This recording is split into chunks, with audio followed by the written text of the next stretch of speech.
Бұл Бауыржан Момышұлының «Ұшқан ұя» повесть. «Ұшқан ұя» автобиографиялық повесть. Авторы қаһарман, батыр, жазушы Бауыржан Момышұлы. Оқуға кеңес беремін. Керемет туынды.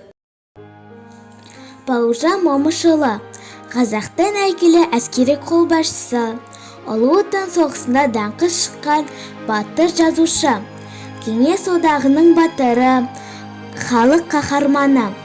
Ұлы жазушы өз ұясында анасындай болған ақ жаулықты әжесі, қыз тумастың мағынасы терең, шындық мен ғажайыптан құралып, адалдық мен зұлымдықты бір арнада тоғыстыра білген ертегісін тыңдап, өнеге толы өлең жырларына сусындап, әкесінің асқан сабырлығын, ұстамдылығын, өзіне үлгі тұтып, өсиет тұнған сөздерін бойына сіңіріп өскен. Әкесі Момыштың айтқан ақыл кеңестері өмір теңізінде бағыт-бағдар сілтеген бағдаршам сияқты.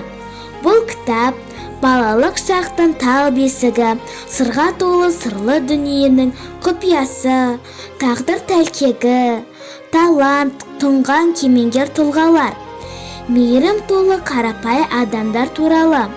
Бауыржан Момышұлының «Ұшқан ұя» шығармасы мен оқыған шығармаларының ішіндегі ең үздігі. Бұл шығарма оқыған адамдарға рухани азық болары анық. Кітапта алар асыл дүниені сөзбен жеткізу мүмкін емес.